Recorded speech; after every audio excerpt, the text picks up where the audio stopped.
Hello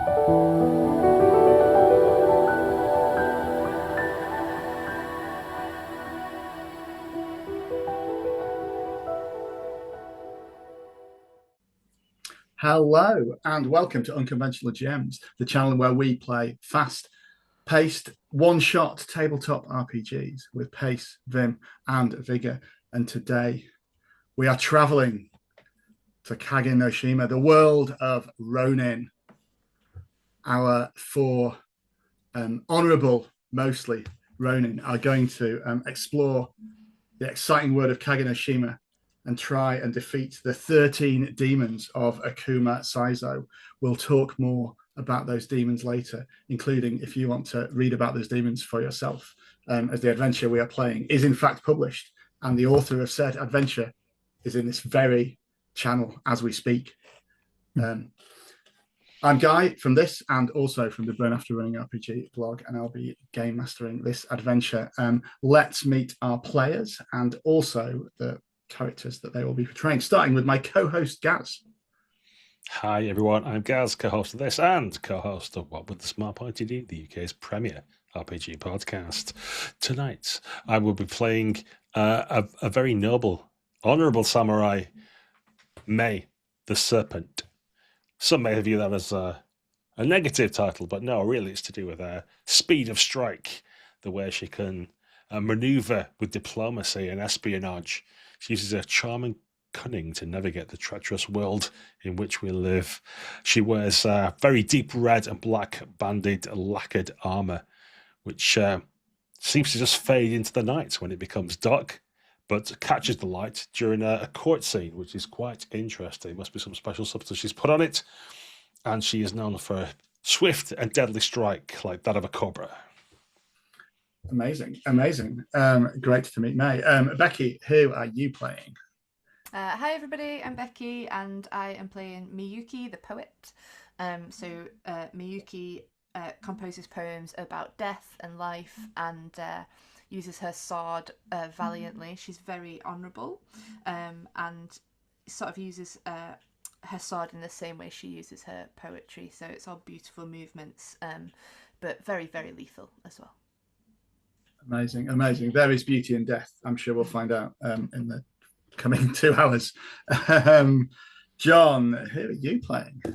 Hi, I'm John, and I'm the aforementioned author of this adventure we're playing tonight. But I've been promised by Guy that he's going to remix things to keep me on my toes. I'm playing Nobu the Seer. He's a practitioner of ancient arts and is, I guess, a kind of a shaman priest type character. An older guy in a colourful kimono. He has a long manicured beard and has a staff with him most of the time.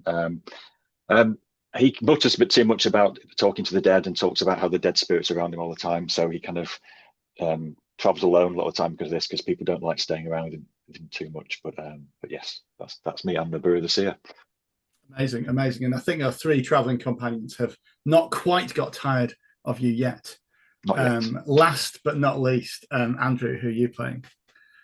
I'm playing Kazuo the Damned, and you might think that is a sinister name, and you would be right, because I am a forgotten Ronin, once a respected samurai, but I'm cursed to wander the land to atone for some sort of tragic betrayal in his past, which might be revealed in this game.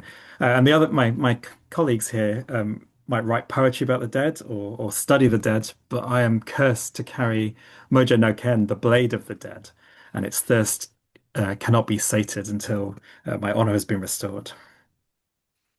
Amazing. Let's see if that happens during this adventure. I note that you're called the Damned. I guess it's play to find out and see if that happens or not in the course of this. So we're going to begin with a prelude. Endless eclipse has covered the land of Kage no Shima. This land is doomed. All the omens tell it. And every few days there is an omen that falls that reminds you that soon this land will be blanketed in darkness. It is the end of times, and all that our heroes can hope for is that they can eke out some honor before the demons rise and Kage no Shima is enveloped in death. This morning, as we set off, we see the omen that has happened as birds fall from the sky, dead. Generally, the old men in the villages all agree, unsurprisingly, this is a terrible omen. It is definitely not a good sign when dead things fall from the sky and try to stay inside while their wives and servants sort of sweep them up and try and conceal this. But our people know that, none of which is a particular concern to our heroes, because we see the prelude to this quest. A light snow falling on charred and bloodstained temple ruins as the four of you stand around the twisted body of High Priest Han, who imparts grave news to you with his dying breath. Akuma Saizo, the evil sorcerer, has escaped the magical bonds that kept him imprisoned beneath the temple for the past 99 years. He is now possessed by 13 demons, each one of which grants it a unique and terrible power. Saizo's travelled north with his 9 acolytes to the Heaven's Peak Castle, where he will raise a fell army and sweep south, subjugating all in his path. Han takes another deep breath as he finishes his penultimate breath, and then with his dying breath imparts more knowledge to you. He must ask a mighty favour of you. Travel north to the Heaven's Peak Castle, through the village of Mizunaka. If you can traverse the haunted forest and find the mirror of purity in an ancient shrine that's hidden there, you may be able to capture and bind and eventually banish these 13 demons, leaving Akuma a mere terrifyingly powerful sorcerer for you to defeat. Kazuo, you know something more about Akuma Saizo. You've heard about him before, and you've heard about one of his demons, the Faceless One, who is currently one of the 13, happens to know the secret words that will open a portal to the vaults of Zin, where untold riches and power lies. So for 3 of you, determined through honor and the chance to save and become heroes, you can venture north. Kazuo, you maybe still make the act of being motivated by honor and a chance of redemption, but in the back of your mind, there is these untold riches that you know you'll be able to find from that. And with that, Han's dying breath gutters through his body, and we sort of zoom out and see a sort of 3 days later, as we see the 4 of you tramping through the snowy valley towards the village of Mizunaka. Everything blanketed in fresh, deep snow, and at first it seems too quiet as you approach the dwellings around the sort of central square of this village. But soon you can hear shouts and screams from the central part of it. Not shouts of panic and shouts of command. And you see a few terrified peasants running amongst the houses. I'm trying to work out who's the sort of erstwhile leader of this group of samurai. I think maybe, it's May, maybe might be May, yeah, May. So as you witness this and see that maybe not is all as it is Mizunaka, what do you do? What's your reaction to this?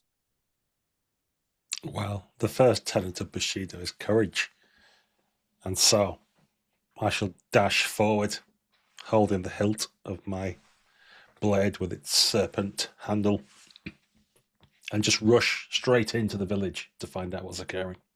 Because self-sacrifice is also a tenet of Bushido. So if I should die, that will help my companions, because I'll have flushed out the enemy. Excellent. So as you rush into the town square with your fellow samurai, rushing at whatever speed they choose behind you, you can see there's a number of townsfolk that have been rounded up and sit on their knees, tied up. And a group of bandits are shouting at them and terrorizing them. You can make out the leader, Hanzo, shouting at one of them particularly, who seems to be stood up a little bit taller than the rest and refusing to bow his head. And he says, and he's talking to the other villagers, fear not, for we are not forgotten. The daimyo will send honorable samurai to save us, and soon these bandits will be defeated. And the bandit says, honorable samurai, he says, with his back to you, I've never heard of such a thing. No, you will die here, and we shall burn down your village, starting with you for being so impudent as to talk to me. And you see the glint of his blade as he raises it up in the air. So sorry, I say, but this is my lord's lands, my lord's peasants, and my lord's building. There will be no hacking and destruction of these. Terribly sorry to be an inconvenience. But you must leave now, or I shall be forced to thrash you. And at that, he doesn't seem to reply to your threat. He merely turns around, quickly counts the 4 of you, and instructs his 5 fellows, kill them, as they rush towards you in combat. I think for the initiative system, you've probably got the initiative here because you've sort of issued the challenge and stuff. So I think in terms of the round, you guys can go first. To be clear, there are 5 bandits and Hanzo, their leader, who is slightly more powerful. They've all got, they all wield little tanto knives, apart from Hanzo, who has a sharp, gleaming katana that is probably stolen off some samurai, you would surmise. And he wears sort of battered, slightly ill-fitting samurai armor that, again, looks like it had a previous owner that might have been have earned to wear it. As they rush forwards to you, who will take the first action? You can decide this amongst yourselves.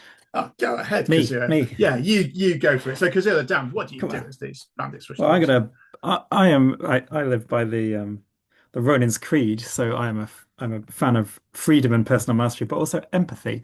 And this villager who's shown that courage, I'm going to barrel through these 5 bandits and interpose myself between him and Hanzo, and then hack into Hanzo with my cursed blade. Amazing. Do you want to make a strike roll to do that? That's Vigor DR12 to him. Yes, handily. Absolutely fantastic. So yeah, your blade does indeed connect with Hanzo. Would you like to roll your damage? I will roll for his armor to see how much he.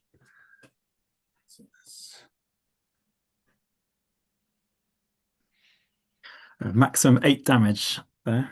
Well, his armor takes some of it, but 5 of it will still go through. Let me just check what his hit points are. As you inflict a telling blow on Hanzo. I think even we see blood drip out between the plates of this armor, the bit where he couldn't quite secure it correctly against his arm, as he it looks shocked that you would charge forward and act to defend the peasant instead of facing him in honourable combat. And the blade of the dead is thirsty. It hasn't drunk yet today, so the blood is kind of absorbed into the blade. Sucked up. Lovely. I'll tell you what, Kazuo, who goes next? You can nominate who goes next. That's pretty easy. Oh, I think May. I think you were next in line, right? Yes, indeed. And as one of these bandits is coming running towards me, I'll be stood there, still with my hand on my blade, saying, I will give you a second chance because you're not the leader. And as he cries out, there's just a flash as I slash my blade across his throat. I'll try to anyway. I'll use my precision strike feature to get basically add my vigor to this dice roll again. Yes, you get your vigor twice, which doesn't help. It was maybe a warning strike. That's right. I'm just holding the sword towards him to ward him off. Actually. Yeah. He hangs back and then makes the charge you with the Tanto still. Amazing. Unfortunately, because he's not a trained samurai, he didn't run fast enough. So if it had been a worthy opponent, I would have hit him, but he was just too out of breath. Yeah, one of his tenets is definitely not self-sacrifice. It's quite the opposite, in fact. Self-preservation is one of the bandits' tenets, I think, here. May, who's going to take the next action, do you think? I think definitely Miyuki, the poet. Go for it, Miyuki. So with the bandits running towards him, Miyuki is going to slowly almost like a worship, pull out her blade and draw it in front of her and hold it in front of her face. And she will start, she will say, art is everything.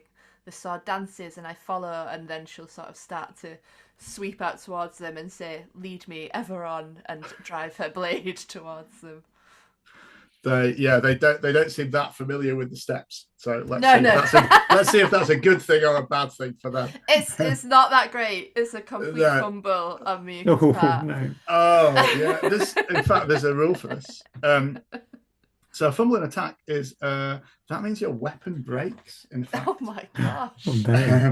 I don't think you've got. I think it's merely a fine katana. My favourite fine katana. How do we think this happens? I don't think this is Miyuki being particularly clumsy or anything less than elegant. But how is your weapon broken in this?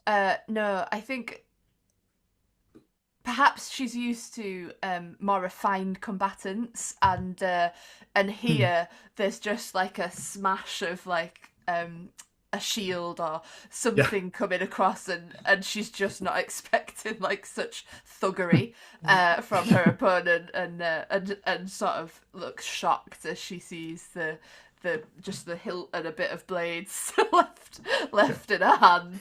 Yeah, as one of them throws a flower pot at you or something, it's not as dignified as you were hoping for. What is this? You have a very easy choice for who goes next. Yes. So go ahead and choose Noboru, probably. Noboru has some abilities in casting spells, and I kind of think that I should kind of open with one, I think, now. So and I have to also, I guess, roll at this point to see how many he's got for the day. You do, yeah. Roll how many castings you got. Is that a D4 plus spirit, isn't it? So it is a D4 plus spirit. So let me roll the D4 first of all and see how many I've got. I've got 4. I rolled a 4, so that means I've got a 4 plus my spirit 3. I've got 7 spells to use. That's quite cool. I don't feel so bad in casting something now. So amazing, lots of spells for the viewers now.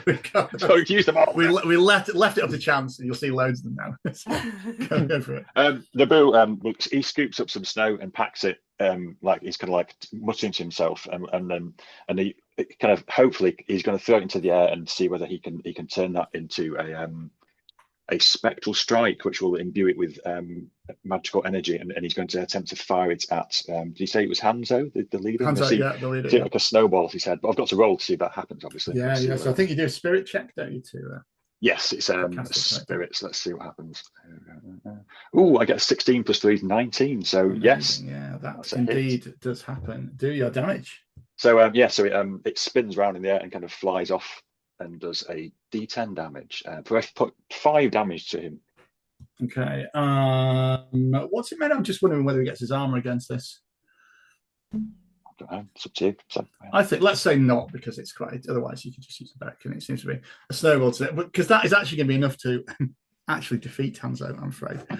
So, do you want to just put a bit of a spin on that as to how the leader of these bandits is defeated?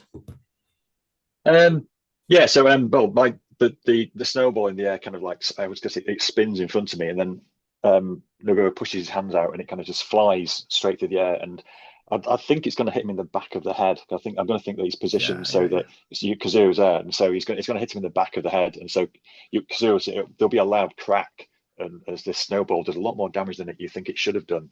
And as Kazuo's watching him, then I kind of feel like blood will just start pouring out of his nose and maybe his eyes, and he'll just kind of collapse to the floor in front of you as a powdery snow falls down. And I thought I was the dishonourable one, attacking that man from behind. Well, he's already engaged. Completely. Well, there is a morale system in this game, and their leader has been killed. So before they get a go, they're going to test their morale. So that means they have failed.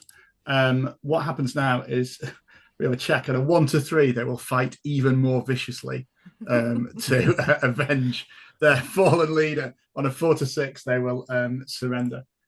So let's leave it. Oh, yeah. They, you hear one of them mutter, a strike from behind. These are no samurai. Kill them as they rush towards you. I'll just dictate this in order. So, to be clear, in Ronin, they don't roll to hit. You just have to roll to defend. I think, and you have the option to parry. Remember, as you go through.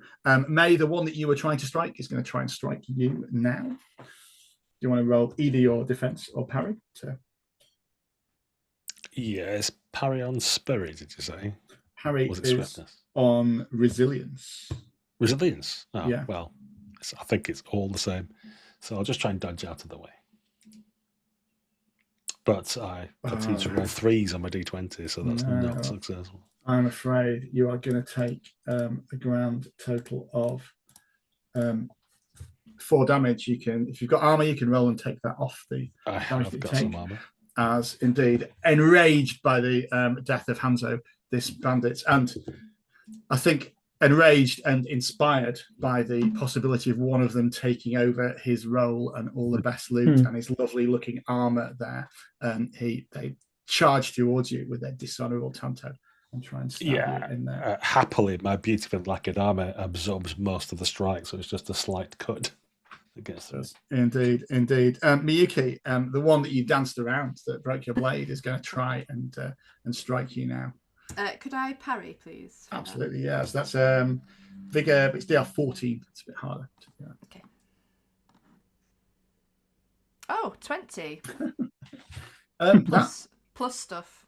Yeah, that's a critical. So that means you do double damage. Lovely. Okay. Which. So I was going to pull out. I've got like a wakizashi with a shorter sword, which feels a bit more fitting for these bandits. So I'll roll my d6 for that. So that's a 5 on the dice. That is going to absolutely, even without me rolling his armor, is going to completely defeat that one. Would you like to just put a bit of narration into how, as he charged you towards you with Chanto, you managed to riposte and defeat him? So I think still looking at the broken katana on the sword, Miyuki pulls out her wakizashi and without even like making eye contact with them, just swings out her arm and just cleaves through his neck. Yeah, that was not what they were expecting. So this head rolls along towards the flower pot that was thrown at you. Kazuo. One of them. So did you say parry? So it's parry once per combat? Yeah, once per combat. All right, so I'm going to parry, I think, because my vigor is slightly better than. Oh, it's only an 8 though. It's not a very good parry at all, and I don't have any armor either. So no, you are going to take some damage, I'm afraid. As this Tanto connects to you, it does 3 damage. Okay. So try and do it. And Naburo, one of them's going to rush towards you as well. I'm going to attempt to. I'm not going to attempt to parry. I'm going to attempt to defend. That's swiftness, isn't it? It is indeed swiftness. Yes. I rolled 17, so that's an 18. Absolutely, you leap out of the way deftly, and are not affected by them. Okay, they've narrowly avoided having to make another morale check this round, but they still seem determined to fight. There are, to be clear, 4 of these bandits now that are sort of circling around. With the sort of half blade of this katana, of Miyuki's katana, you can see the sort of confident villager has got rid of his bonds and is beginning to free his fellows. So far, they seem more inclined to sort of cheer you on than sort of join in and actually help, given that they've seen quite a bit of blood spilt already. But they will begin to free themselves now. Going back to the round, let's just mix up the order a little bit. Should we go to May first? Do you want to take down your bandit or not, depending on how you want to? Well, I want to. Whether my dice allow me is a different matter. So there's just a slow pause as she looks down and sees like a tiny trickle of blood from that small cut, and then looks up at him as he probably gets a sweat down the side of his eyes. He's looking. And then I shall try more ferociously to strike him and see if it works this time. It's a much better strike this time around. As I step back and with a swift arc hack down for 5 damage. Okay, he does get a D. This is a D2 armor, so it's 4 damage. That is okay. Yeah, he does. He's still standing, but it's quite a big blow. His rough sort of thick padded armor is sliced off into sort of 2 pieces down his arm and begins to fill it with blood as he sort of backs off, pulling this injured arm back. He's not very well, this one. May, who's going to go next, do you think? I think he's on a roll, so no doubt Nabura wants to continue with his devastation. Yeah, well, let's hope so. Okay, so there's I guess I'm in melee with a guy in front of me, aren't I now? So, You are, yeah. He's got a big sharp knife. Well, a small sharp knife. Nabura will definitely kind of like slide away in through the snow and attempt to hit him again with another spectral strike, which seems to be his Spectral main. snowball, amazing, yeah. Yeah. But I think this time he'll grab some dead leaves off a tree and kind of like throw them in the air, and they'll kind of like maybe form into a ball as he throws them. And this at the end, Yeah. it may not work, but you never know. Let's see whether I roll. Oh, I rolled an 18, so without the yeah, that hits again. Yeah, the element of wood is with you as well, so go and roll your damage. Oh, 1 point of damage, unfortunately. Should have stuck with snow, shouldn't I? Not leaves. I was being too fancy. Yeah. Snow definitely more dangerous than wood and leaves. Yeah, it smashes into him and he does a sort of leaves. Just some leaves. Yeah, He looks slightly puzzled by what's happened to it. Nabura, who do you want to pass to now? Who we got? So who we got? Is it? I don't know. You've got Miyuki or Kazuo, haven't you? Kazuo. I've just been stabbed, haven't I, by the Tanto of the bandit, so I'm gonna try and hack him down with my sword. There's not a huge amount of elegance to it, but I think it connects. Still, it's functional though. Yeah, go for it. It is functional, and what I didn't realize last time when fighting the leader is I am a sword master, so actually I do more damage. So I do 10 damage to this guy. Wow! Because I add my vigor to my damage. All right, he's going to roll his. Yeah, that is going to be enough to defeat him. Do you want to add a bit of narration to that? Yeah, so I'm stabbed. But of course my blade is far, far bigger than his, so I stab back in much the same way, and it just goes straight through, and with enough kind of momentum to lift him off his feet and up into the air briefly. And then he does fall down in a spit of blood. Yeah. Drained of blood. Yeah. White snow, isn't there, as well? The kind of white snow for those sprays of. Yeah, not many around you though, because you're with your blade. I don't think. No, suspiciously enough. Yeah. Someone's turned that feature off in this video game. And finally, Miyuki, I think he gets to go now. There are just 3 of these bandits left. Yes, so the one that has run up to take the place of the previous one I was facing, I think Miyuki is going to strike out with her blade again, but she is going to be very precise with where she's aiming and is going to sort of go for a big vein in the leg, try and get an artery. She's liking the sort of artistic blood splatter on snow at the minute. It's there's a haiku forming. She can feel it. There is beauty in death, as you said. You really believe that, don't you? Yeah. I do. Let's see how the artistry works. So it's 12. That's it. Yeah, 12 is what you need. Perfect. And so it's. I'm very sad that sword got destroyed because I can only do my tiny d6 damage, which is a 2. And his armor absorbs it. Just before we see the vein like pulsing, and like arterial there, but just his armor's so ill-fitting that just as you connect, a little patch of leather slips down over his knee and takes it, and does indeed do it. So it's going to be their go now. I'm just going to test their morale again because half of them have fallen, and again they have failed. But they are still determined to fight, ever more enraged by what you are doing to them. I think the 3 of them are facing, as I stand it, May, Nabura, and Miyuki. Kazuo, if you want to, you can intersperse yourself and put yourself in danger and take somebody's competence they don't have to roll to be. I will intersperse myself in front of Nabura, I think. Because he defeated my. He owes me a bandit because he killed the bandit. Let's start there then, as this covered in leaves bandit at your appearance tries to come up and stab you. Do you want to roll your defense? Yeah, so I'll use because I've already tried to parry. I'll use my swiftness this time. Oh, it's a fail again. 7. Oh no! Assuming I need a 12. Yeah, you need Assume 12. you need a 12. Yeah. You're going to take 3 damage. As Is there a way of healing after this fight, or are we?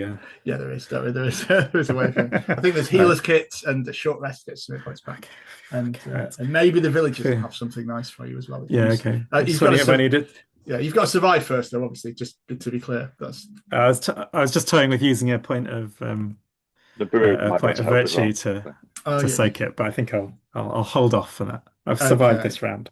Okay, so Kazuya, that's Kazuya. Miyuki, this deep veined bandit is going to try and you tried to kill me. Ooh, yeah, that will definitely be successful. Negate any. yeah. That doesn't. And May, do you want to roll to defend? This one tries to charge at you as well. Ooh. I just stand there laughing at his weak efforts. As he does 3 damage to you, or maybe not. Again, just a slight curve. Yeah. Amazing. Now, I'm going to this is the start of a new round. I'm going to just use the rules properly for a second, because actually at the start of each round, we should roll to see who goes first. 1 to 3 is the enemies, 4 to 6 is you, rather than just taking it in turns each time. So let's see. It is you guys that get to go first. We ended with May taking damage. So May, do you want to go first? And then you can pick the next person. Yours is quite badly injured as he's sort of staggering around with his padded armor filling with blood. I've rolled a fumble now, so can I remind me if I could use virtue to cancel that out or re-roll?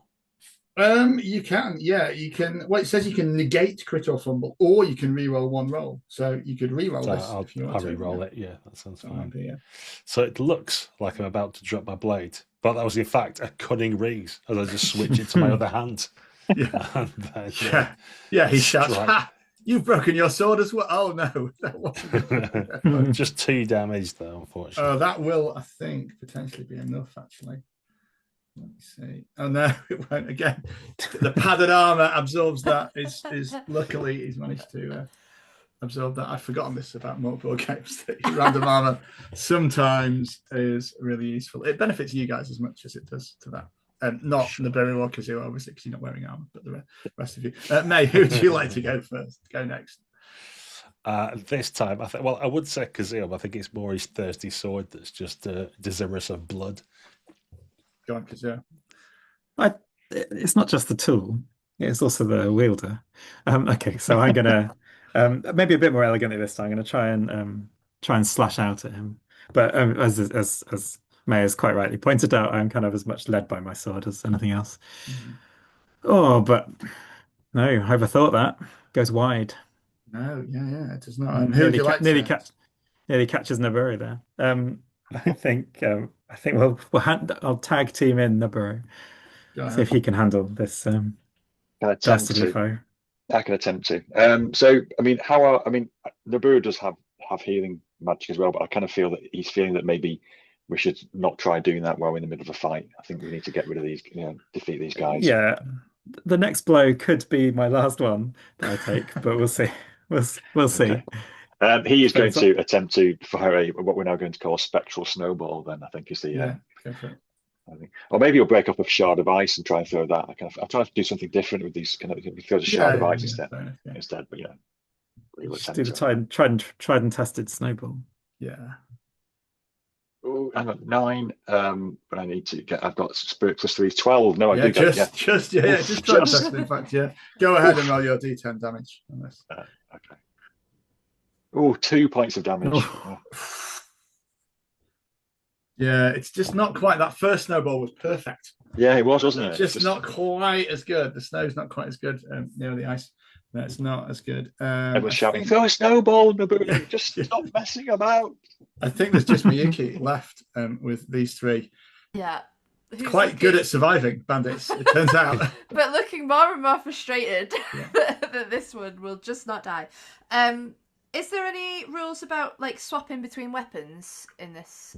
You can swap between weapons if you want. Yeah, I think just describe it. I don't think I'm very frustrated now with this Wakizashi, which has done no damage to this bandit. So I'm gonna put that away and grab out the Naginata and sort of do some big sweeping motions and basically try to take out their knees from under them. Amazing. Let's give it a roll. Come on. Oh, it's an 11. You get your vigor on that as well. Strike, isn't it? So, Yeah. So that's 13. That will hit. Go ahead and do Yes. damage. Okay.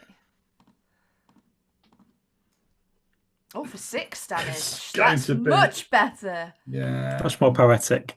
Yes. Yeah. That is going to be enough to defeat him. Do you want to just add some poetry to his time of death? Definitely. I think not only does she manage to take out his knees, but then sort of drives the Naginata like home through his chest, and will say above him, "In the end we meet, brought to the same finale. Rest now together."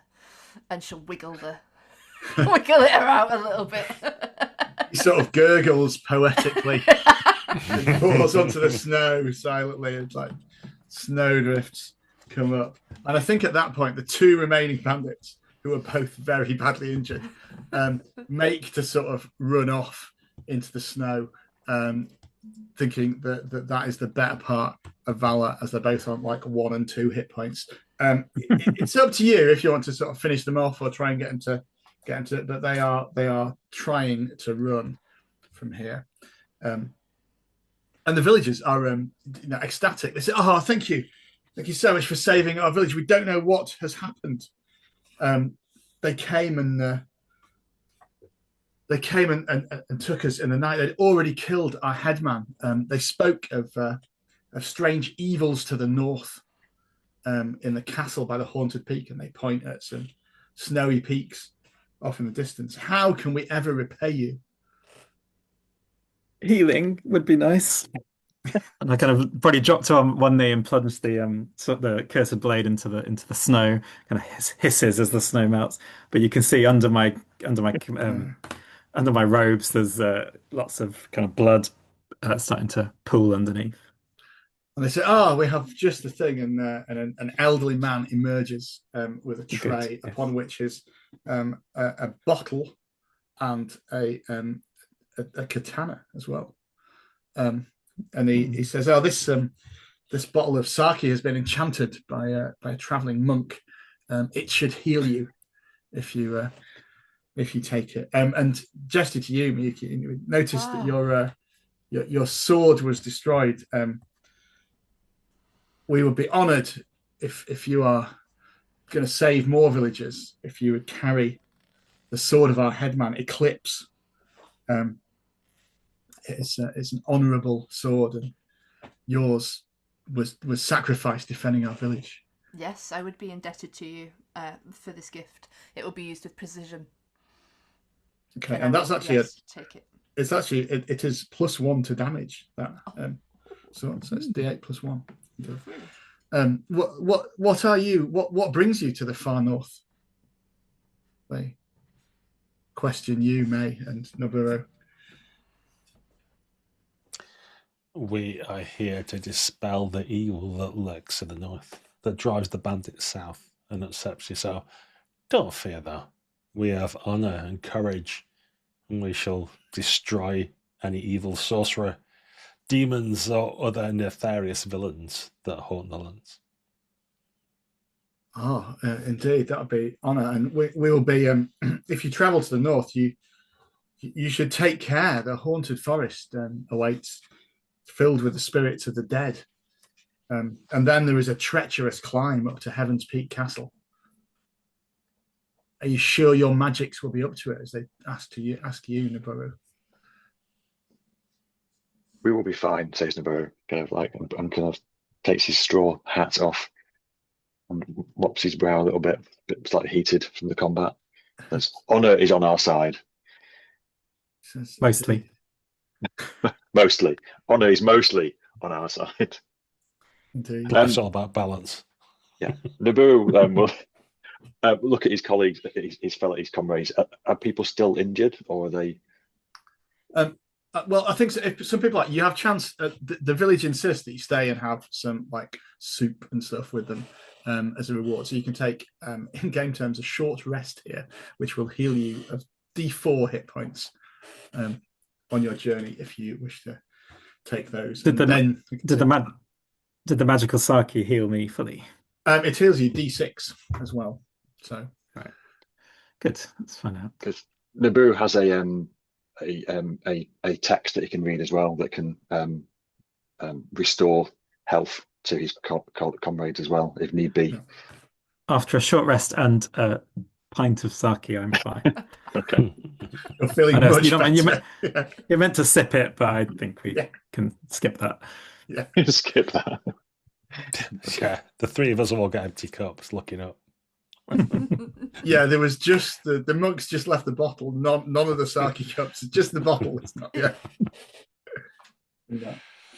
well, what can I will just chat to them then as we hanging about having food and whatever. Although I find small talk with peasants quite difficult. I'm not quite sure what it is they talk about, but I want to try and uncover if there's something. Like, what if one of them has to go into the haunted forest? Or do they have a tracker or a guide? Or is there some special charm? Or they mentioned the monk blessing stuff. Is there perhaps a shrine or a monastery nearby where we might get blessings before we enter the place? And they look this way and that. So there's no... You can take our blessings into the forest, but we do not go there. This is the last safe village that you will find. Heaven's Peak Castle has been ruined for a long time, even before this great evil travelled to it.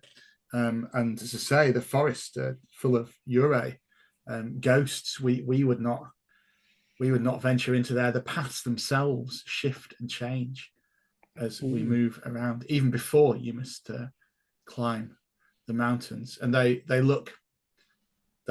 sort of pause and think about what they've just said, and then one sort of more silver-tongued one says, it will be more honourable for us to stay here and keep the village safe. But you are powerful warriors. You surely the haunted forest with its hundreds of ghosts will hold no fear for you.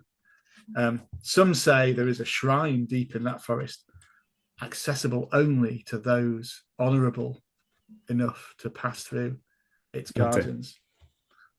Oh, wait, but you will be fine, I'm sure. We will be fine. Well. There is great beauty in forests, and I feel these spirits will only add to that. So yeah, so an old man says, "Oh, I have seen them. They are not beautiful. You can make your own judgment when you see them yourselves, but." Yes, you should make haste to try and get through it before night falls yet more, and the spirits are more active.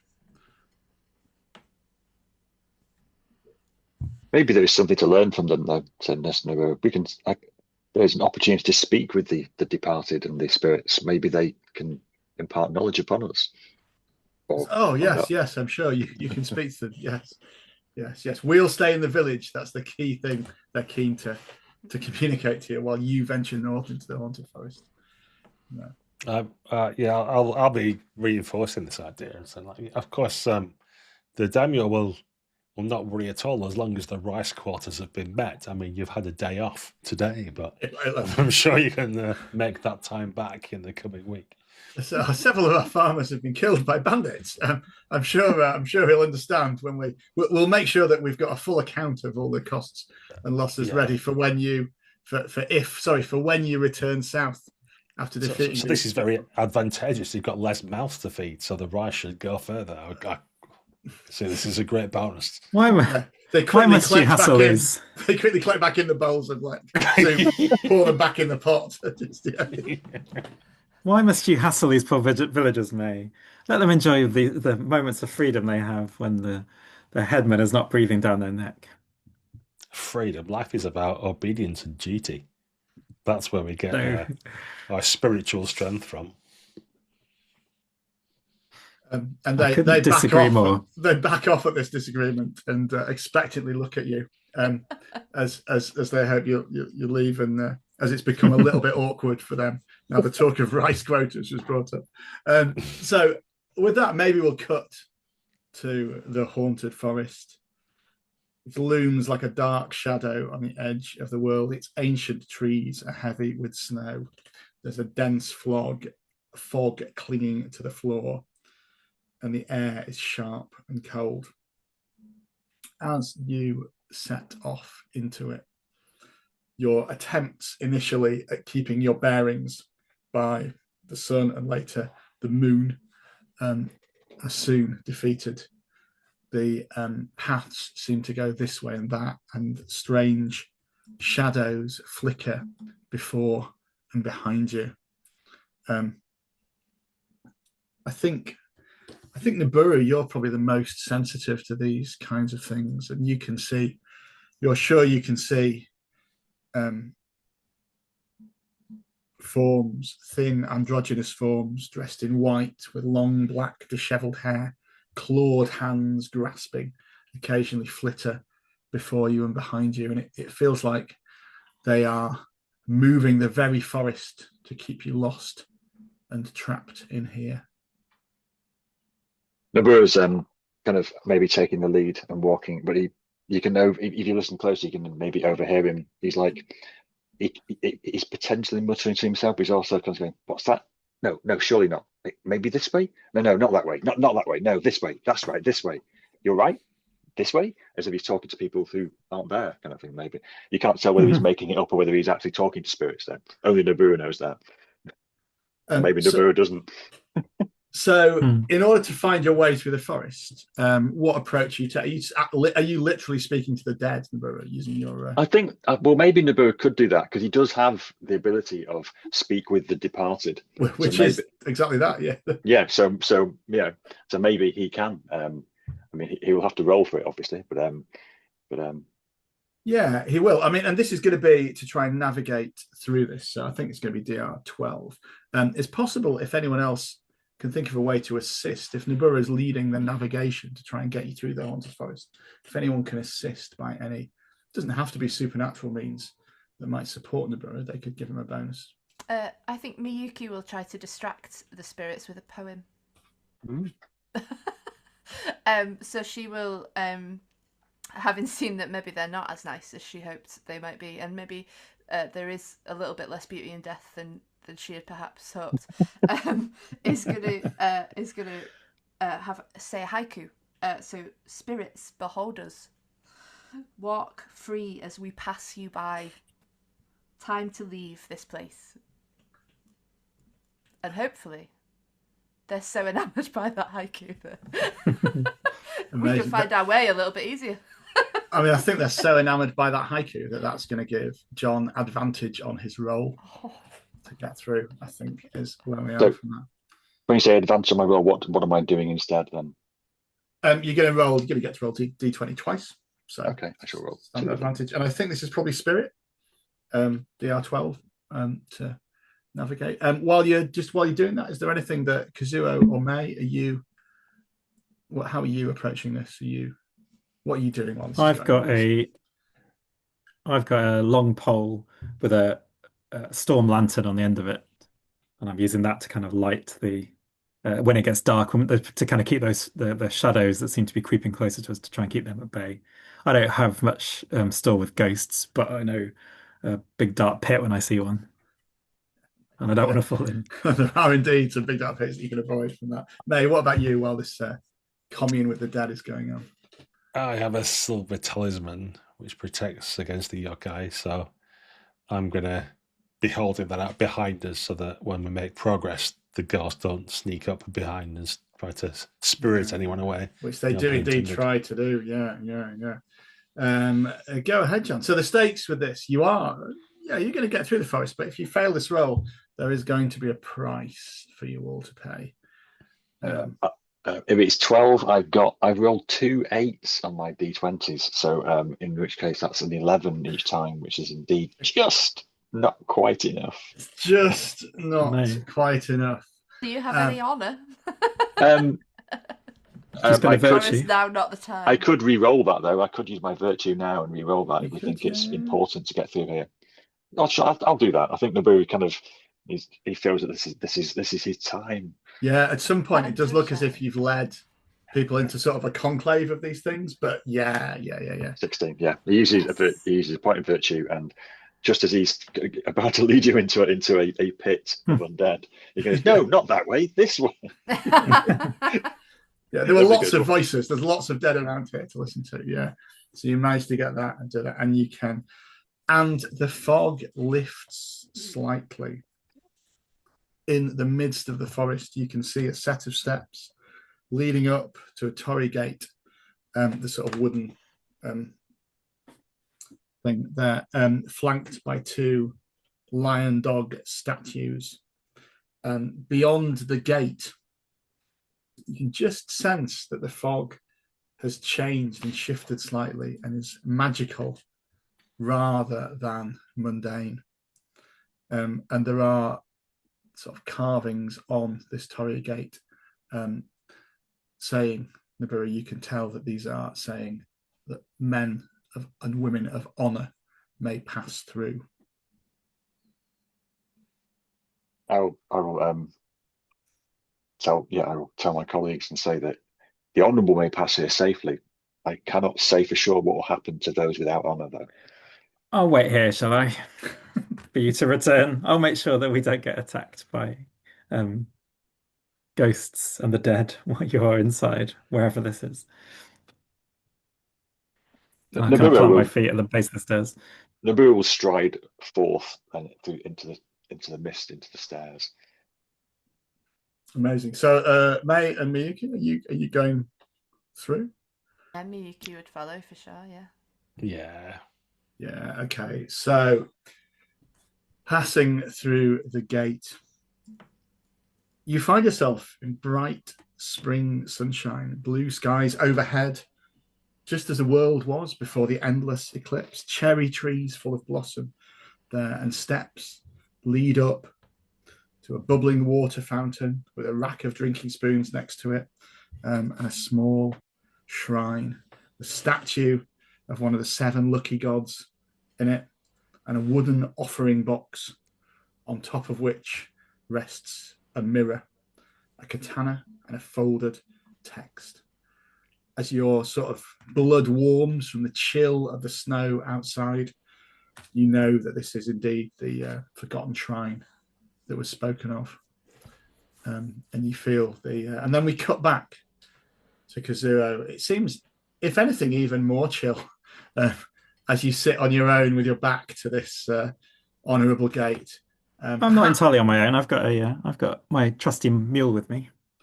You have, yeah, and you've got several ghosts as well whose faces appear out of the forest. Good. And that might be a good point for us to take our break. So we're going to go and, 3 of us are going to go and drink from the bubbling water fountain and get us all refreshed and stuff in the bright sunlight. And one of us is going to shiver alone in a cold forest for 10, 15 minutes. We'll edit it down at home, though, so it'll just be a few seconds. So we'll see you very shortly.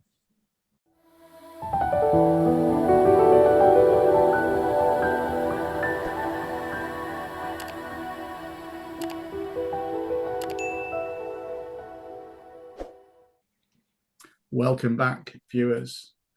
We have taken a short rest ourselves, 3 of us in the beautiful mountain valley of the Forgotten Shrine, where 3 items await, waiting for offerings: a silver mirror, a katana of master workmanship, and a folded text. And one of us in the freezing, shivering, ghost-haunted forest.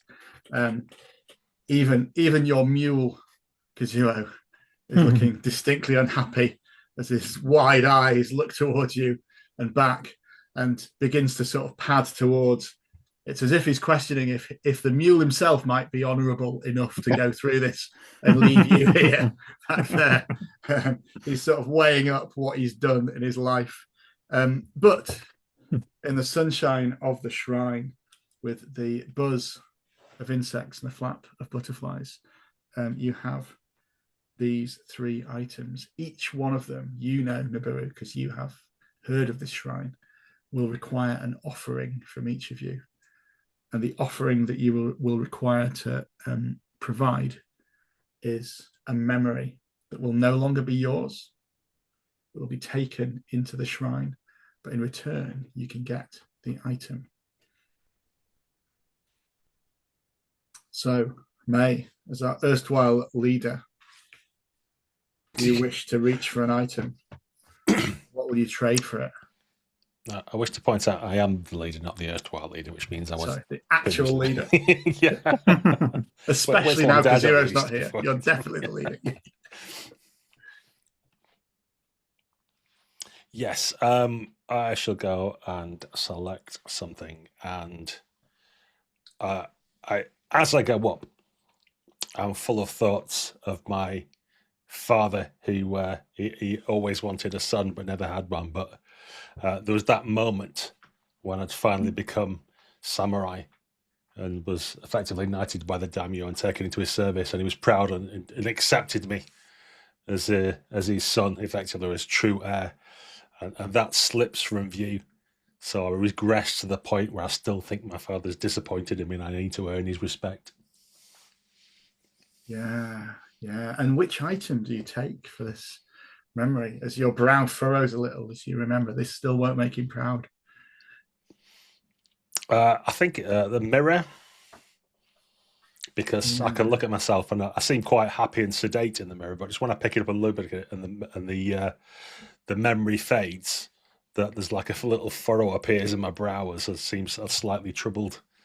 Well, one of the things the Mirror of Purity can do is reveal true form. so yeah, happy-go-lucky and content May looks more troubled as you look at yourself in there as it reveals your true form. Amazing. Miyuki, what will you offer in return for an item? Or there's a katana, there's a folded text. I think Miyuki, immediately the memory that springs to mind is where one of her works was published, like the thing that brought her the most honor, and she and brought honor to her family and to other samurai as well, and she's like regrets immediately that is the memory that she thought of because she doesn't want to lose it, but before she almost even forms that thought, it's gone, and she no longer remembers that any of her work has been any good, and has become like doubting again of her artistic value as she reaches for the katana. Amazing. Well, failed poet you now are, but you do have Hoshikiri Star Cutter. Do you have an honor of 10 or higher? I believe you do, don't you? Yeah. You get +1 to hit, and you do a D10 +2 damage. Ooh, and wow. Most impressively for you, most usefully for Miyuki, I think, this blade cannot be broken as a result of a fumbled attack roll. Yes. I'll just be clear that doesn't apply to fumbled parry rolls, so we'll stick to the exact letter of that rule. But yeah, it cannot be broken, which could come out. And Naburo, this text wait there.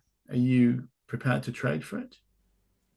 Yeah, Naburo reaches for the text, and as he does so, he thinks about the last sunrise he saw before the eclipse took hold. And he had a moment of spirit. It's the last time he remembers being at peace spiritually. He was kind of like stood alone watching the sunrise and feeling perfectly balanced between the physical and spiritual worlds, and hearing the harmonious whispers of benevolent spirits, which seem to be in far and few now of them. So before the world grew so complicated. So I think that he has no memory of that last sunrise anymore, and no memory of being at peace with the world either now. He is just racked with the anguish of the world as it is now, and all these kind of cursed and evil spirits that plague him, talking to him all the time as he picks up the text.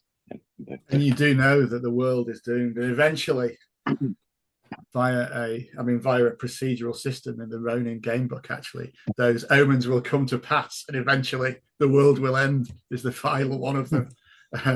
depending on how many ones you roll on the dice. But you do have the 19th text of Fumijin no Sho, which contains one text in it that may be useful. The Spirit Sealing Wind. You can, if you cast this, inscribe protective wards on spirit plus d6 individuals to give them +4 on rolls against demonic possession, which would, in some cases, be only marginally useful, but probably where you're going, it's going to be quite useful. Meanwhile, out in the forest, these Uri come towards you. You see a group of maybe 6 of them huddle in what you thought were trees.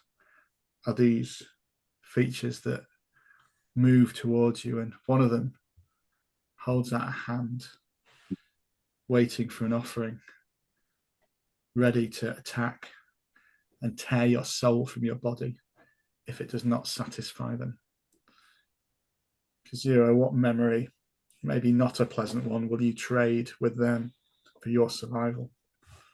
Kazuo has already given up so much. He's already given up so much of himself, so much of his honor, so much of his memories to this cursed blade. There are a few foundational memories he has yet to give.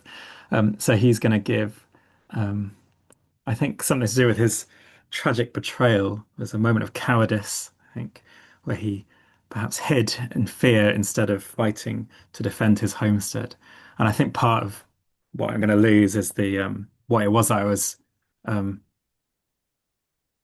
the consequences of that, which is that my family were killed, and I think that's the memory that's going to go, and that's another part of him that's obviously keeps him that attempt to atone for their memory is what keeps him on the straight and narrow to some extent. So that kind of slips away from him. Yeah, well, but as you hand this memory over, I think in contrast to your fellow samurai, like your burden is lightened slightly. Yeah. This terrible memory leaves you, and you feel, actually, you are no longer plagued by the guilt of this thing, of hiding from that. And indeed, not long after, your fellows can return through the gate, having acquired the Mirror of Purity, the text, and Star Cutter, the magic katana. I should tell you what the mirror does as well, because that will probably be useful as well. The mirror can be used to bind a spirit or demon. You need to have it outside of its host. It needs to be exorcised first, and then it can be bound or banished. Again, it's a spirit check to do this, is how that happens mechanically. In unrelated news, can you remind me a little bit about the faceless one? So the faceless one, is one of 13 demons that is currently possessing Akuma Saizo. This demon, has the ability to disguise himself as anyone. That is the power that he grants and the power that he holds himself. And he knows where a great treasure is located. Is that right? He does indeed, if he could be bound. He could be bound in, say, a magical mirror. Or a man or woman.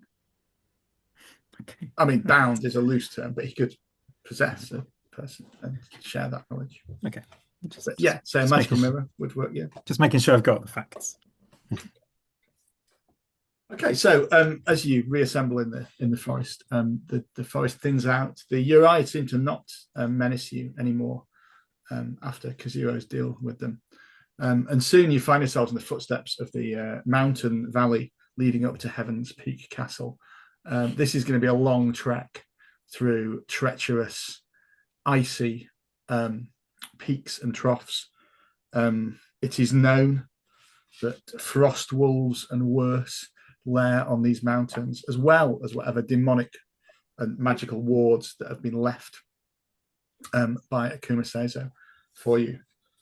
How we are going to climb this mountain is by doing a montage.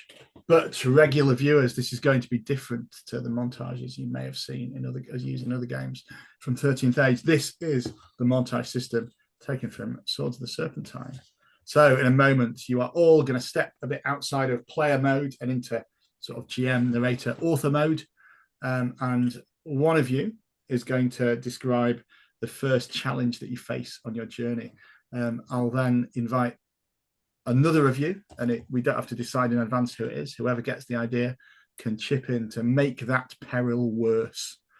And then a third player will describe how the group, Gaz is saving himself up for doing that one. And then somebody else is going to describe how you overcome that challenge. I may interject a little bit just to foreshadow stuff that you're going to find in the castle, but really this is over to you. So what is the first challenge that we start? I might invite Becky. Do you have an idea of what the first challenge could be that you meet as you ascend? Sure, I can come up with something. So freezing cold mountain, I think probably what has happened is some sort of avalanche or falling of ice has taken place, and so where there was the meagerest of paths to follow, a great part of that has fallen away, and there is instead a very steep and icy cliff face that we have to sort of negotiate. Amazing. John, would you like to make that worse for us, please? Would I like to make that worse? Yeah. Sorry for you. I mean, not for us, for you players. Okay, so we're navigating this up through the thing. I think as we're heading up there and the weather worsens and there's cracks and falls of ice and stuff again, I think we're going to come upon the ruins of an ancient shrine at this point here in the whistling wind and cold. And this shrine is cursed with an accumulation of grudges and curses of spirits from in the past, and so we must somehow negotiate our way through it. And somehow, so we kind of stood beyond the shrine and trying to work out how to get past this. They're almost becoming corporeal as well. These grudges and curses. I'm picturing a sort of a narrow ledge halfway up this cliff, perhaps, with a little cairn and clearly a shrine, and wind whipping around you as these grudges and curses threaten to push you off. Okay. Andrew, how do you escape this fate?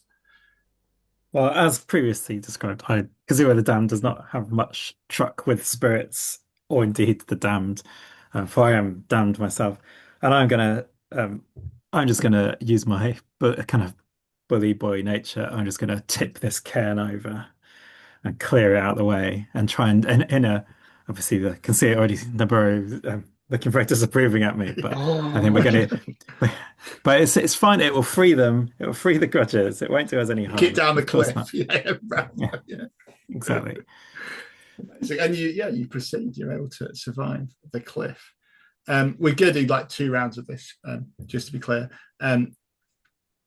Gaz, do you want to? What's the next challenge that you're going to face now you've gone through this cliff? You're currently muted as well for your information. The next challenge is it's the denizens of the cliffs. It takes particularly belligerent and evil birds and carrying crows and things like that to live here still, given the nefarious natures, but all kinds of beasts that feed on dead bodies. So while they might not attack us directly, they try to lure us into dangerous spots or suddenly pop out to frighten us so that we fall or otherwise have an accidental death, so they will have a feast. Amazing. Because how does that get worse? How is that even worse than described it? As May said about the kind of trying to lure us and trick us, actually at times when the shadows lengthen across our path, they speak in the voices of men and women, and more tricksy kind of the men and women of our pasts and our loved ones, and try and lure us to our dooms as well, so we can fall and they can eat our dead bodies. Yeah, and possibly some voices you don't recognize because you've traded those memories away, which is even more disturbing. You feel as if you should know who it is. Miyuki, how do you escape these trickster crows and birds? Oh, sorry. I don't know why I didn't realise that was me. I just was thinking we were going back in order. I think probably the best thing that happens here is that we do actually come across some creatures, perhaps some of the wolves that we heard howling, and we are able to slay some of those and leave them so that the creatures, the denizens of this mountain, actually have something to feast on that isn't us, and it causes enough of a distraction that we can carry on up the mountain with the voices growing quiet in our ears and just the animal caws and snarls of feasting instead. Amazing, amazing. And you can indeed proceed to the foot of the mountain. That's obviously, some people had 2 goes, some people had 1 go. Apology. Gaz. John, in fairness, you wrote the rest of the adventure, so it seemed a bit much to ask you to narrate that as well. That's like how to do from that. And eventually you come to Heaven's Peak Castle, high up in here. This is, think of a sort of multi-storied pagoda that clearly was once a crumbling ruin, but shows signs of hasty patch repairs. There are lights in it, signs of industry. And it is clear that the fell army that Akuma Saizo was planning to raise has already begun to be raised. There are undead skeletons and samurai marching around, patrolling it. You can see the sort of smell of incense wafts from the rooms up here, and you can tell that Azumi's 9 acolytes are well involved in fell rituals. You may have arrived just in time to find him and defeat him. To charge into this castle and attack it head on would be, while honourable for some of you, surely an act of self-sacrifice, and would not lead to the defeat of Azumi. So you're going to have to try and infiltrate this, sneak in and get around from there. So what we're going to do, we're going to go through, each of you is going to have to make a check. You describe how you're contributing to the sneaking into the tip of the castle where Azumi Saizo is to try and face him. You'll each be making a DR10 check based on whatever sort of skill you narrate that fits. And depending on how many successes and failures we get, will depend on how many reinforcements the sorcerer has when you get to him at the top. If you all fail, he's going to have his forces massed around him, and we face a pretty tough fight. If you all succeed, you might get to just face him and the 13 demons living inside him. So I think I'll leave it up to you. Whoever has an idea first as to how they start this infiltration can start to describe that and maybe make the check. I've got an idea for starting to get us in, if that's all right. So I think Miyuki, although she is very precise and usually quite flowy with her movements, sees that the main entrance, the main way in is just completely not going to happen, but does notice that there is like a very unpleasant looking sort of grate in the side of the wall, and she's going to try and channel her strength into sort of prizing this off and pulling it out of the way so that we can sort of enter the castle by other means. Amazing. That sounds like a vigor test to me. I was hoping that it would sound like vigor. So DR10 vigor test. Let's see how we go.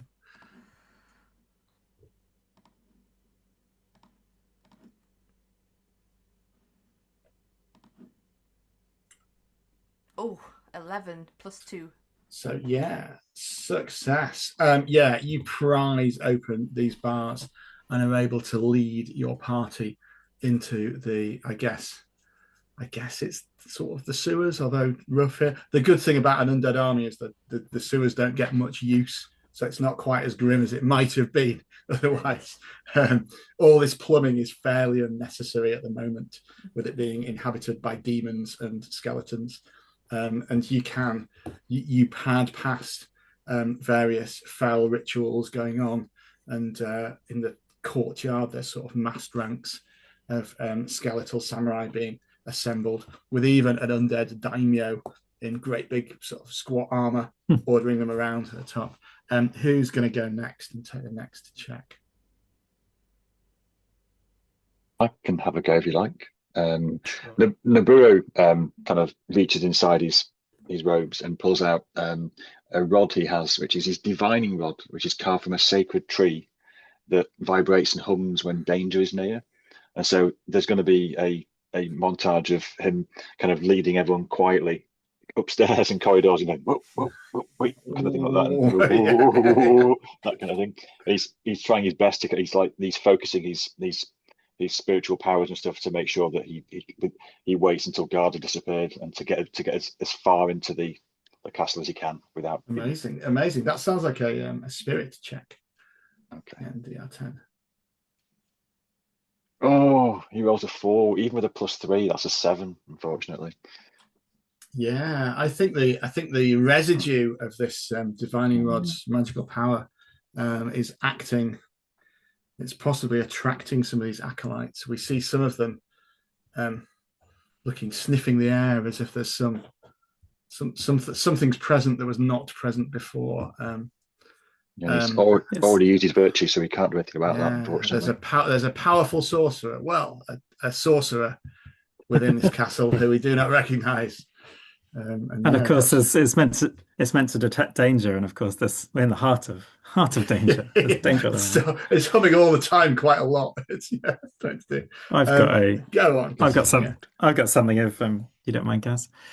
Go for it. So I'm as brute kind of brute forced as Kazuo tends to be. He's also not kind of weighed down with the heavy armor of some of his colleagues. So he's actually very nimble. So when he discovers, as we pop up from out of the sewers and into some of these passageways in the Arch Sorcerer's Castle, I'm gonna be a montage of me nipping between gates and doors and slitting throats of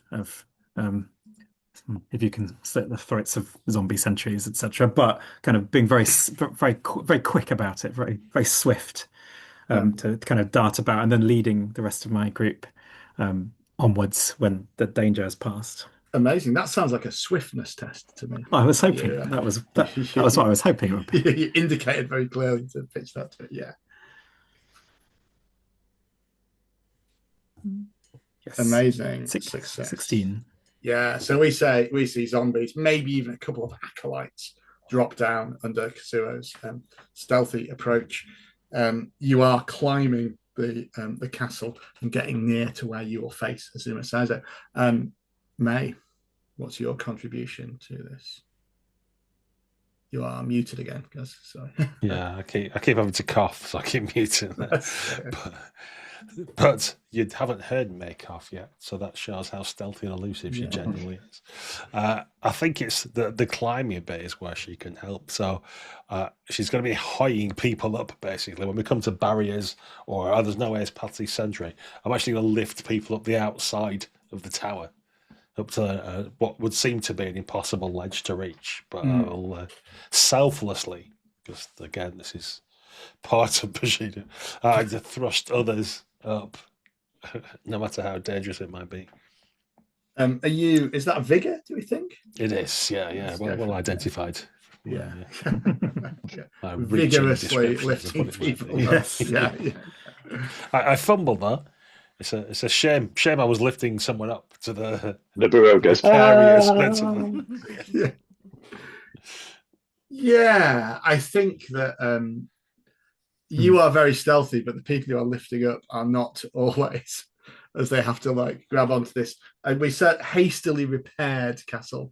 So I think there is a clattering of wall collapsing and stumbling into a room.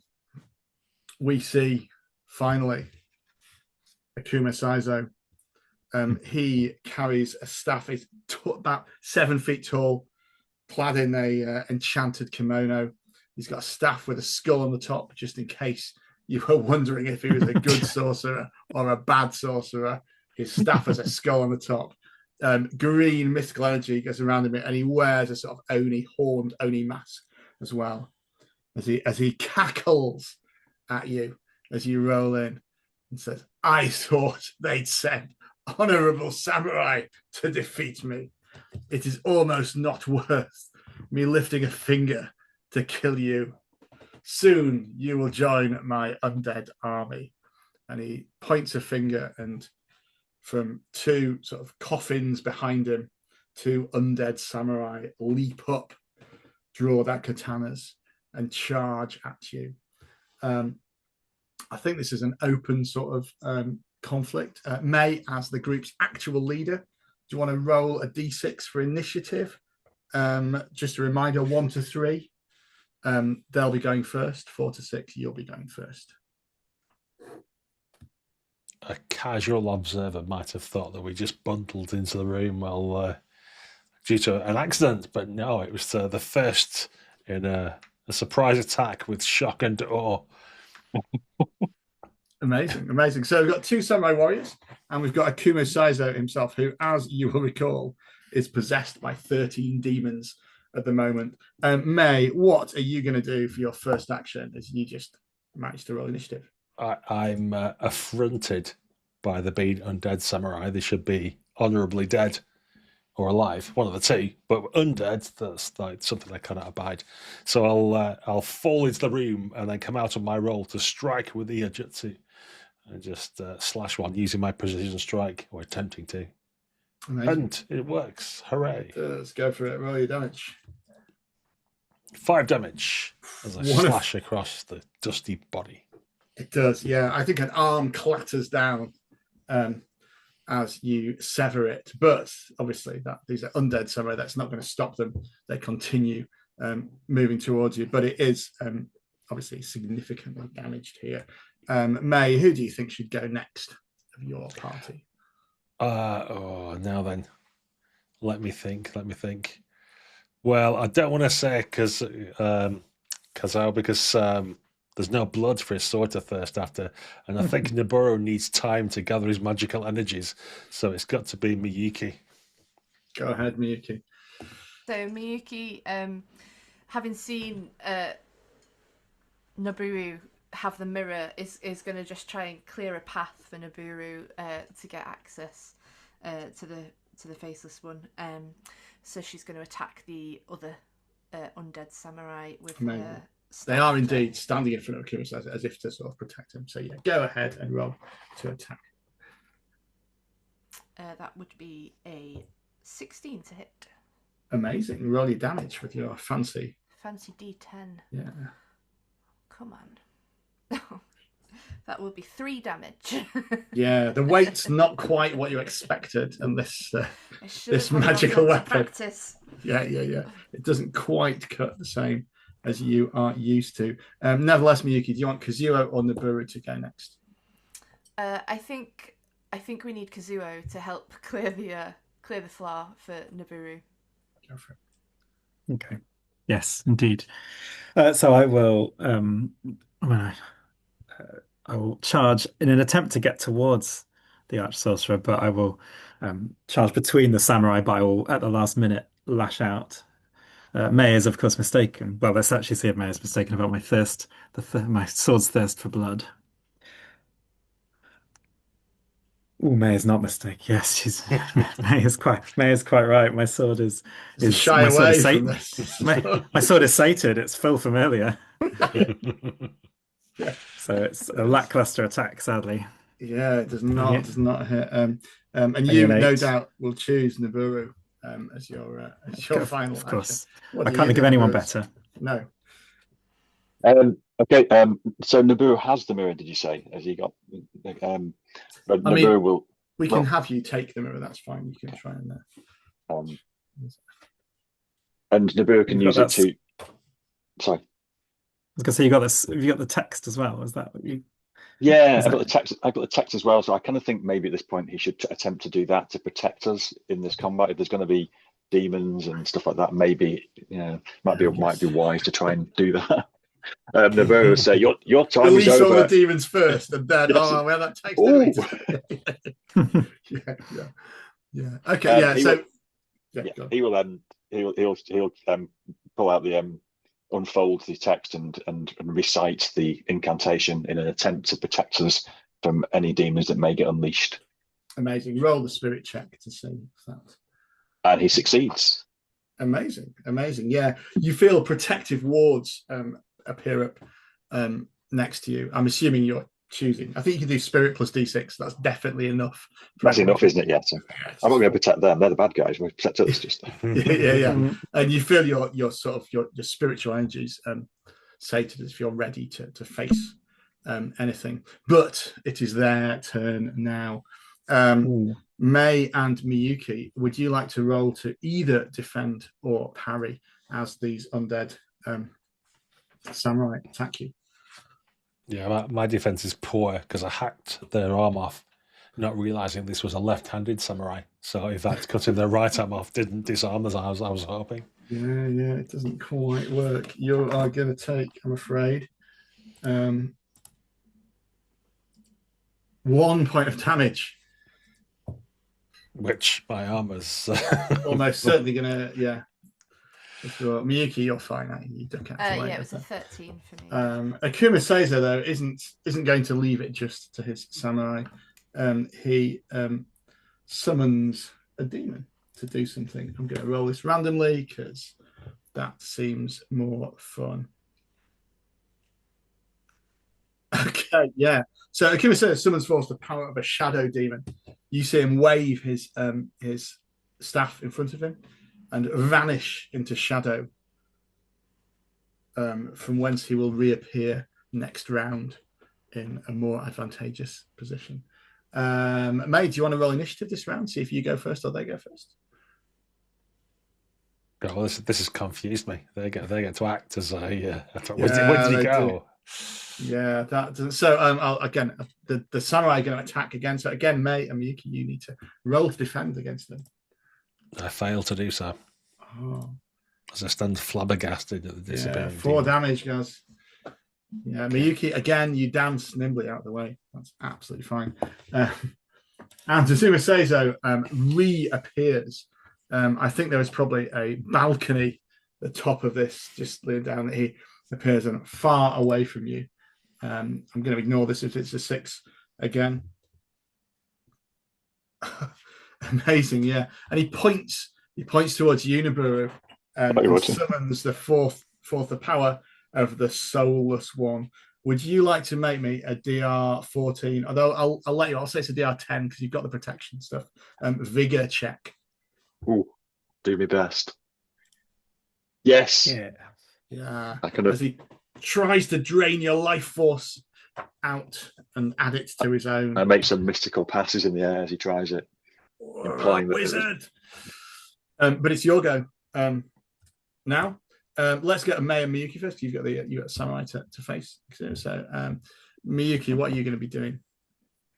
Yes, still going with the star cutter. So, I think I'm going to do some balancing with it while I'm dodging around all the attacks that I've had, and I think I've got it this time. So I throw it up in the air, catch it again, and go for a big swipe across the front of the one I'm facing.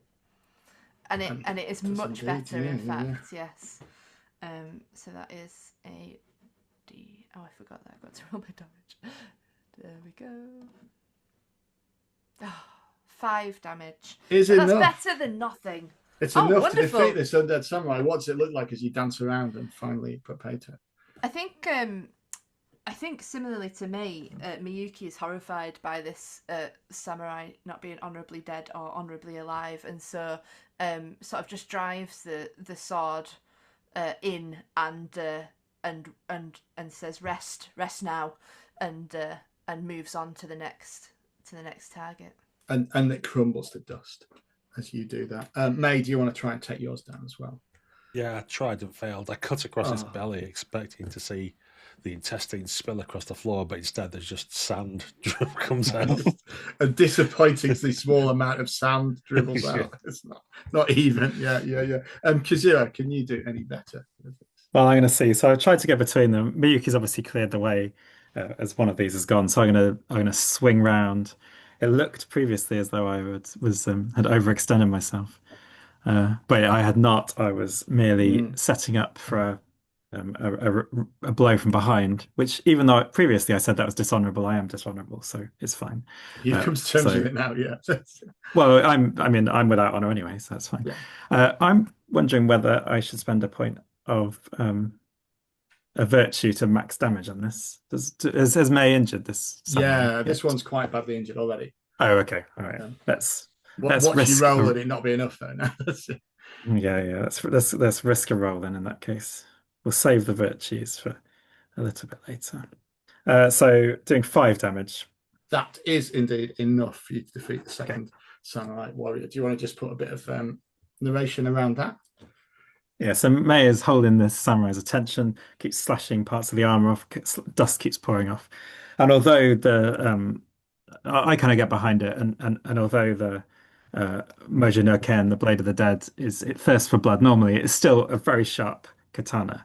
And when I swing round, I catch this undead samurai into one of the scores that May has made with her blade and slices down and bites deep into the blood of the bone of its spine and severs it, and the samurai falls neatly in half in two, probably still twitching, but we kick the two halves apart. Amazing. Naburu, it's you. Naburu looks at the mirror in his hand, then looks at Akuma Saizo up on the balcony, and then looks at the mirror. Then he's going to pick up a skull off the floor in this room, and he's going to imbue it with magical power and attempt to fire the skull at him using his spectral strike. Instead, he's going to attempt to weaken Akuma Saizo because he keeps using his magics against us. Yeah. Attempt to do that. Go for it. Roll your spectral strike. It's a hit. That is indeed a hit. You can roll your damage. If only I could max damage it, but I can't. I've used my virtue. But 7 though. 7 damage. Okay, any normal warrior or sorcerer, this would surely put paid to it. But as this skull smashes against him, he only cackles at you as if that was a very minor wound from there. He is still imbued with the power of 13 demons. Should probably have given you that. If you want to draw the demons out, you can do with a spirit check using the mirror. That will free all 13 of them. What happens then may be slightly chaotic. And Akuma Saizo will still be ready to fight you, but that's the choice that you make. We're back to another round, I believe. May, are you happy having the responsibility of rolling initiative? It's them first. It is indeed them first. Well, it first, as it is only Akuma Saizo. I'm going to roll again for his random strike here. Okay, so he summons forth a demon of flame, and let me roll this. 5 fireballs burst forth from his staff. One of them smashes into the castle and begins to set it burning. Luckily, this is just the top of the castle, so the rest of it might be okay. You never know. But the other 4 speed towards you all. Can you all make me defense checks? This is a demonic attack, so I'm going to let you have +4 to it. So it's just the 8.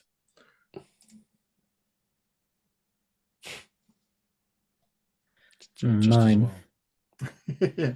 Has anyone failed? I think we all failed. I have actually failed. Oh no, I think Miyuki's the only one that passed. I haven't failed. I failed. Very agile.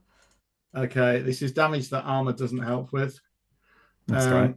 Is there a bonus on it at all from a stat, or is it just a straight roll? We need. Yeah, sorry, it's defensive swiftness. Swiftness. Hang on, yeah. I get. Oh, now I failed. Okay, so 7. Yeah. Gaz 4 points. John 5 points. Oh. And Kazuo 6 points. Can I spend one of my virtues to reduce damage? Was that one of the options I could do? Yeah. You can reduce the damage by a d6. Okay. Right. Well, comes the 1. Oh, 5. I'll take that. So I only take a single point damage. Okay. And that's their action. It's now your turn. Do we want to let you try and pop out them demons, Naburu, before we Well, Naburu is badly injured. He had no armor and wasn't. But yes, so he feels like he's got to do something dramatic, and he just kind of he's going to hold the mirror up and shout, "I call forth all your 13 demons, Akuma Saizo," and hope I make the roll, he says. Oh, spend a virtue. Oh, no, you can't. Oh, yes. I'm looking at Psalm 13. Yes. So, at the invocation of the mirror, 13 demons pour out of Akuma Saizo. I'll say these quickly, so you might want to.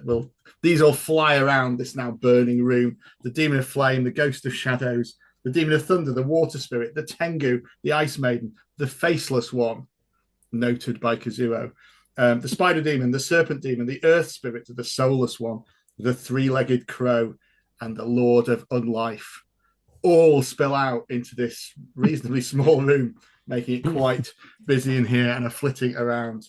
Akuma Saizo shrieks in anger. He says, "No, my demons, my demons." At the moment, the demons are just sort of flying around, looking for things or people to possess. Oh, look, there are some here. They will get to act, obviously, next turn to see what happens there until they get banished and stuff. The rest of you, though, can take your turn because Akuma Saizo is still at large as well. In fact, Deborah, who do you think should act next? I think Kazuo. I think he's yeah. Go for it. You've just been in you almost took a telling blow, but then you seem to be okay. I was kind of inspired by. It's just slightly smouldering around the edge of my kimono. I thought were you not going to trap them in the mirror? I thought that was part of the plan, as opposed to just freeing them. But I suppose that's part two. You've got to it's a two-part process. Yeah. Okay, I am going to see if I can strike down the sorcerer whose name I keep forgetting. You said he's up on the balcony. Is it? Can I do some sort of? Yeah, you can do some leap up acrobatics to climb up on the table. Yeah, or some sort of dramatic attack that actually severs the wooden supports of it, but I'll attack him in the process. Yeah. Now, because I quite luckily avoided that damage before, I'm gonna use my invoke the Mojino Ken. I'm gonna bleed my own blood onto it, so I can sacrifice D4 hit points, which allows me to roll twice and then up the damage as well. So if I might do that, let's see how much damage that causes me. So sure enough, that takes. So really it's the damage I would. It's the damage I would have gone. Yeah, damage I would have taken from the fireball. But it does mean I get to attack twice, or get to roll twice and pick the highest. Which unfortunately, neither of which hit. So I think I'd better spend my last virtue to reroll the reroll. If that's okay. Yeah. So that's better. So I roll a 19, 21, and it will do 2d8 plus 2 damage to him, which is a mighty 13 points of damage, which seems an appropriate amount. As I eventually, with a couple of hacks and a spray of my own blood, cause this balcony with him on to come crashing down. Yeah, and he sort of drops down onto one knee and rolls about and howls in pain as he clearly has been hurt by that, as he recognizes the magic in your blade and your blood and says, "No, my demons, you don't know what you're doing. You must die," as he shouts at you. Who do you think should go next, Kazuo? I think we should go to Miyuki next, I think. Well, I think Miyuki's been very inspired by Kazuo and is also going to run up to Akuma Saizo and is going to make her attack with her katana and hope that it hits. Which it doesn't. I think I might use my virtue to re-roll that. Yeah. And I'm actually gonna channel Miyuki's gonna pour her spirit into this. I think she sort of goes to strike and feels something is off, and she swaps hands with the blade and sort of closes her eyes and channels her spirit and is gonna try again for a 15. That will hit, yeah. Fabulous. You add your honor to this, don't you? Yes. How that works, which is quite I roll a lot. my d10. A lot. Yeah. So that is going to be 19 damage. No, 17 damage, sorry. Oh, crikey. 17 damage. It almost looks as if this blow would like take the last of Akuma Saizo's life. You slice up at him, and his demonic mask like falls off, and as you slice it up his face and the blood pours down, you see the face of just a tired, weak old man behind the mask as he sort of does to put it back on. He's still moving just about. He says, "No, you will die for this. You will die for this." He's holding it on his face and trying to make it stick together. May, you're the last remaining. Yeah, I've been disappointed with my swordsmanship all this time, and I must leave it to the fates to calm me. So I'm going to pull out my Yumi Mabo, and using the ancient Japanese technique of the arrow knows the way, I will just look backwards and let the arrow fly and find its own way to the sorcerer. Which surprisingly doesn't work. It used to work all the time back home on the farm. I don't know why it didn't work this time. I push Kazuo and like fly off the other way. It's like, oh. Yeah, amazing. So Akuma Saizo is still at large. All the demons still flying around. They're going to try and possess you next round. I presume Nabo's going to try and bind them. May, do you want to roll initiative? See if you get to go first or them? I'd love to. It must be like the third or fourth 3 in a row there. Yeah, still them. Oh, it's them. Miyuki, Akuma Saizo like rushes towards you with his silver shod bow staff and tries to attack you with a freezing strike. Can you make me a defense check, please? Oh dear. That is a what's defense again? It is swiftness, Diot. Well, so an 8. So you're going to take 6 points of damage from this. I if roll you got a armor, d4, do I? Yeah, take it. So I take 4 damage. Okay. So as you freeze from that, That's not good. These demons are flying about trying to possess you. Can I ask you each to make, and these are going to get harder each round that you do it, just a DR6 spirit check? Yes. Oh dear. No, John. It's a fumble. You weak-minded old fool, Deborah. Okay, you still got virtues, John. I've used my virtue, unfortunately. I only had one. Would you like to roll me a D12, John? Do I have to? I mean, it's a D13 really, but I'm going to do D12. We'll keep the faceless one out of it for now. 7. 7. Yeah. The looks shocked, singers.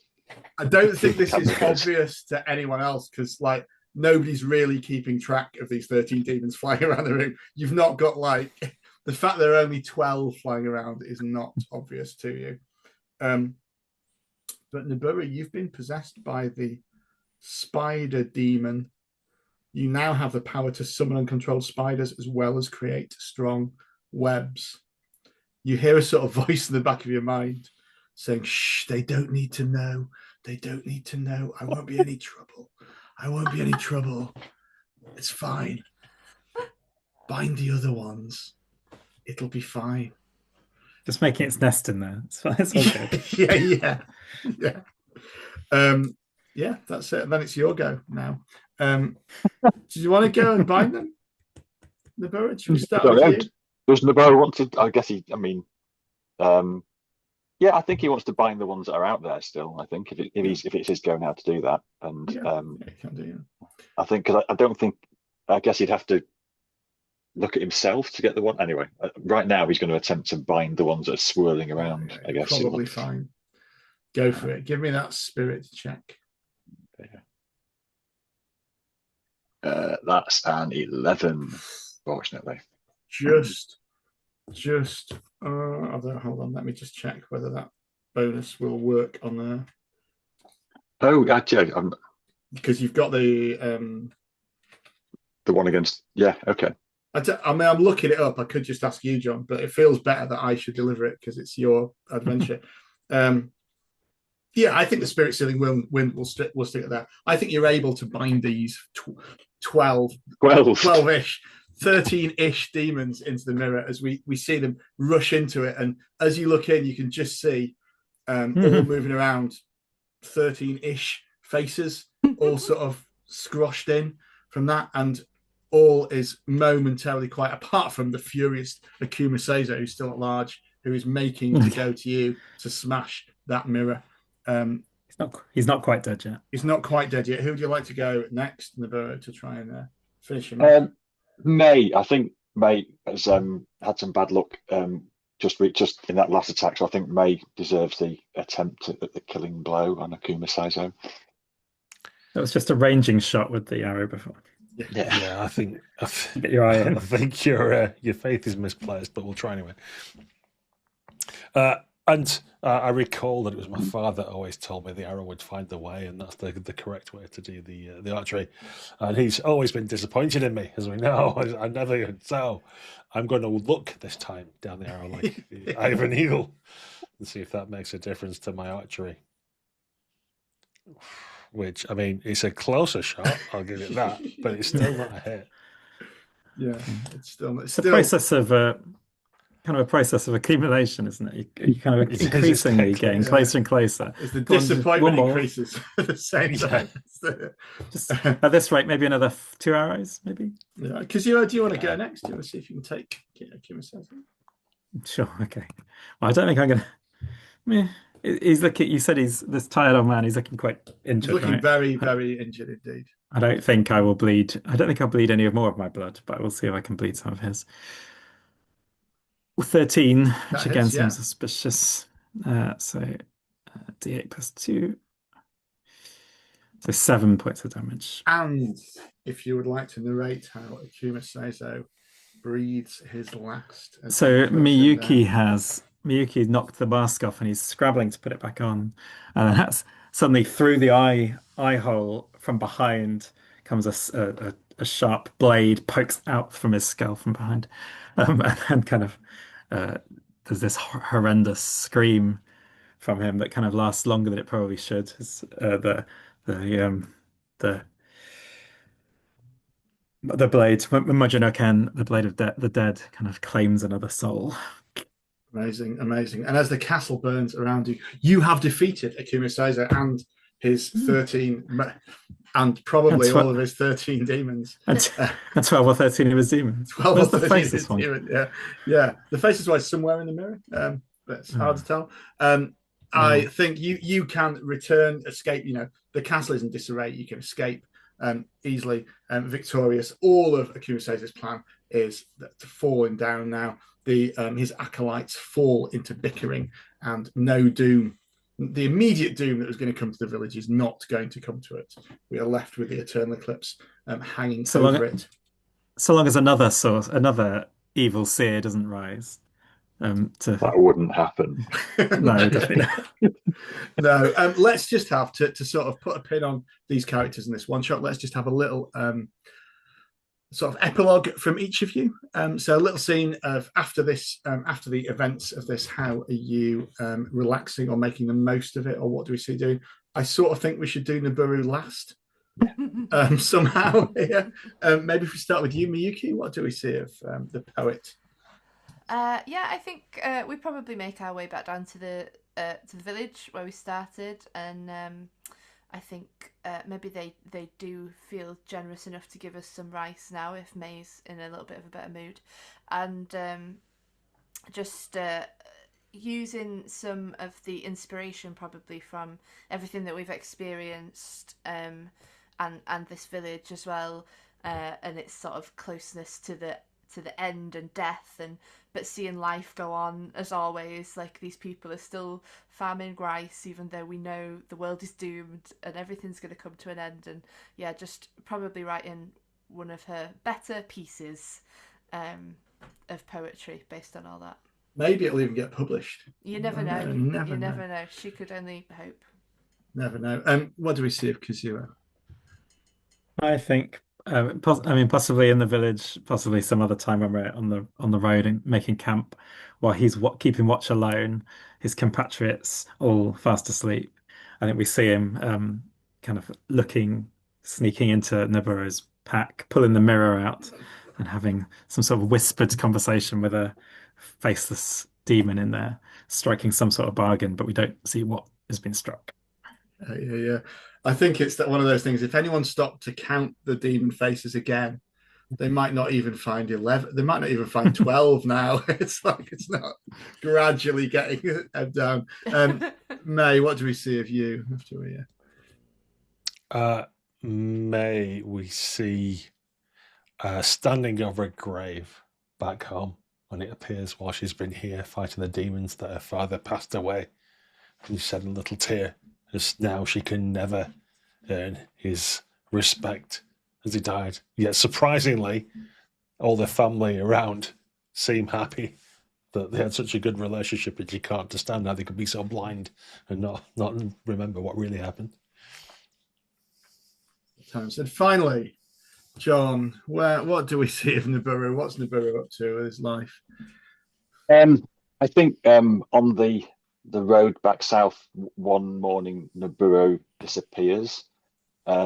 You find at the campsite, you just find the mirror purity lying there, cracked, and there are no signs of any demons within it anymore. I mean, as I said, there could have been, I think maybe Kazuya had already got one of them, maybe or something like that. But and then further away back up the mountain, there's a Kazuya is marches back up there through the snow, and some of the acolytes kind of welcome him, and he says, "It is time to begin again." Once again.